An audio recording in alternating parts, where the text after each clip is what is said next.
What the fuck do we have here, poor people? More edible plants. And to ensure you don't murder yourself, let's talk the specifics for a moment. Its base looks similar to land cress, we spoke about not too long ago.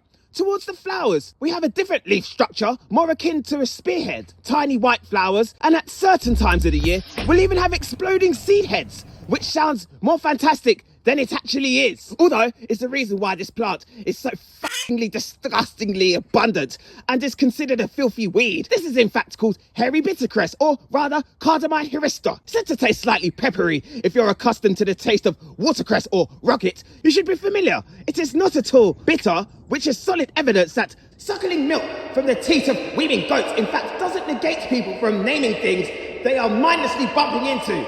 The stems, however, are said to be bitter. If the stems are pubescent, then it's the Cardamine flacciosa, which is still edible when immature and tastes like bitter horseradish. The entire hairy watercress plant above ground and below ground is edible. The leaves can be enjoyed raw after they have been washed, of course. It was also used as a medicine by the Icarus.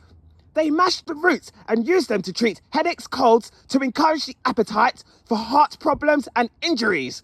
It was also considered slightly hallucinogenic, known to contain glucosinolates, which are to help remove carcinogens from the body, vitamin C, calcium, magnesium, antioxidants, sulfur compounds, which can boost the body's natural immunity, fights cancer, beta-carotene, and some have suggested it contains lutein, which, for those who have cataracts, alleviates vision issues. It also can help stop dysentery. Dogs talk to me.